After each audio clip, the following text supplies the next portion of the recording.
Hi everyone and welcome. Today I'm going to talk about finding joy. But before that, if you haven't subscribed yet, can you please just hit that subscribe button and give this video a thumbs up and share it with everyone you know who needs to quit sugar. Just share the love.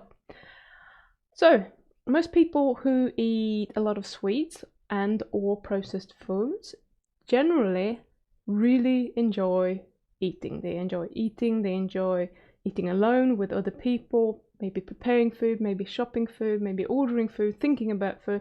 They enjoy a lot of things around food. And for me, it's particularly sugar. So, for example, every year on my birthday, I'm baking this meringue cake that I really, really love. So when I'm talking about it, I'm just lighting up and it feels almost like my eyes are sparkling because I'm so happy just thinking about it.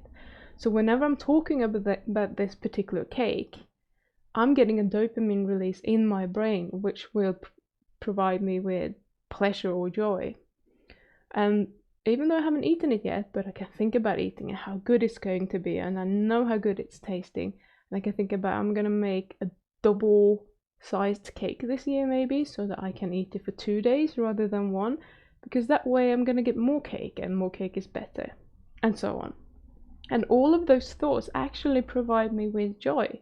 It feels good to think those thoughts. But they are not healthy thoughts for me because they will make me want to eat more cake and think about that, and I'm stuck in that sort of behavior, which I don't really want to be there. So when we remove sugar from our diets, we can feel as if there is absolutely no joy left in our lives. That is sad, but it's true. Because it provides us with joy, it will take up a lot of brain space. When we are in the spin of eating sugar, we're pretty much thinking about it as much as a child is thinking about this new toy they got for Christmas, or when we are falling in love with a new person, we're thinking about them constantly. But with the toy and with a new girlfriend or boyfriend, this is going to wear off after a while. But that's not the fact with sugar. Sugar is just going to be there on your brain constantly, and you're always going to want it unless you do something about it consciously.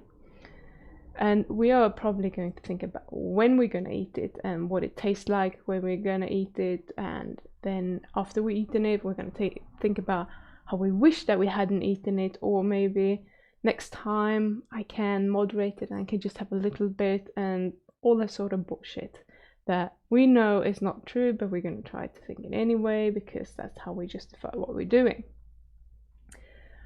So when we stop eating, when we stop eating sugar and we have gone through the major bit of the withdrawal, we have all this space in our brains. The space that was taken up by us thinking about sugar constantly. And this is a good thing. However, if we don't put anything else in there, we're very quickly going to start feeling bored or restless, and we're going to have a need to replace this with something. And it's very, very easy to go back and eat sugar or start with something else that isn't healthy, because that is going to provide this increased dopamine release. So when we quit sugar, we might start smoking or drinking or something else that isn't actually especially good for us. So we can intentionally or just consciously, by thinking about the things that we actually appreciate, find joy in other things. So let me give you a few examples. So it could be if you want to lose weight, for example, so you quit sugar because you want to lose weight, you might find joy in not having to actually worry about fitting into the clothes that you want, those nice clothes that you couldn't fit into before. That might make you feel really, really good.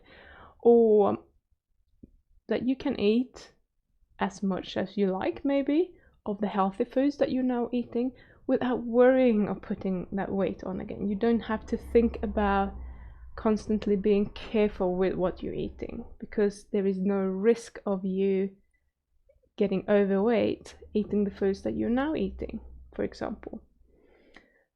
Or if you're diabetic, you might find pleasure in having a good night's sleep without waking up 2 or 3 times when you have to go to the bathroom, or you no longer have hypos, as in low blood sugar, which can make you pass out.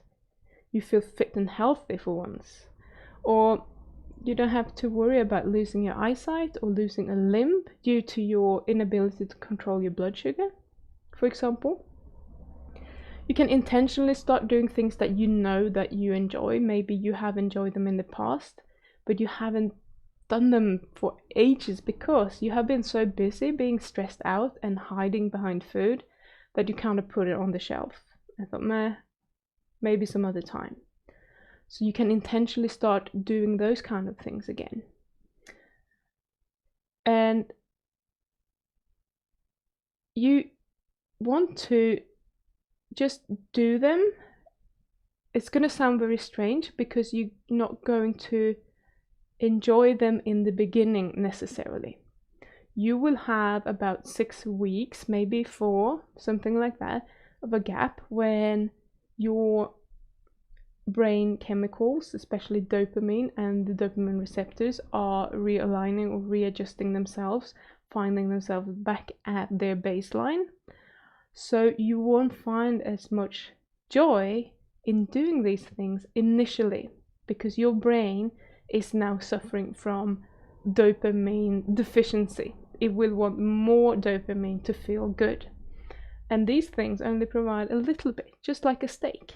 It doesn't provide enough for you to feel super happy about doing them. So you need to be aware of this and you need to write it out. So you give it those weeks, and you might have 6 weeks of feeling pretty down. But just give it that time, and once you're out on the other side, you're going to start to enjoy these things so much more. And it could also be intentional things that you want to do, like maybe you want to start a business, maybe you want to become a bodybuilder, maybe you want to do something amazing. Whatever it is, just start doing it, and hopefully you will start enjoying it after a few weeks. But just give yourself that time and do it anyway. If you start feeling like, everything is quite boring, find that one hobby or start appreciating the positive effects that you've already gotten from quitting sugar. Just try to get your mind into the right space to want to keep away from the sugar. Because if you are just missing the sugar, you're very, very likely to go back to eating sugar when you finish with this challenge. So once you're back to normal, after about 6 weeks or so, you will, I promise you will be able to enjoy all these things, and that is the beauty of it. But before you get there, you need to go through this gap of these few weeks and feel pretty down. So it's just a matter of knowing this, be willing to do it, and then when you're out on the other side, don't look back because life is pretty good. We'll see you again tomorrow.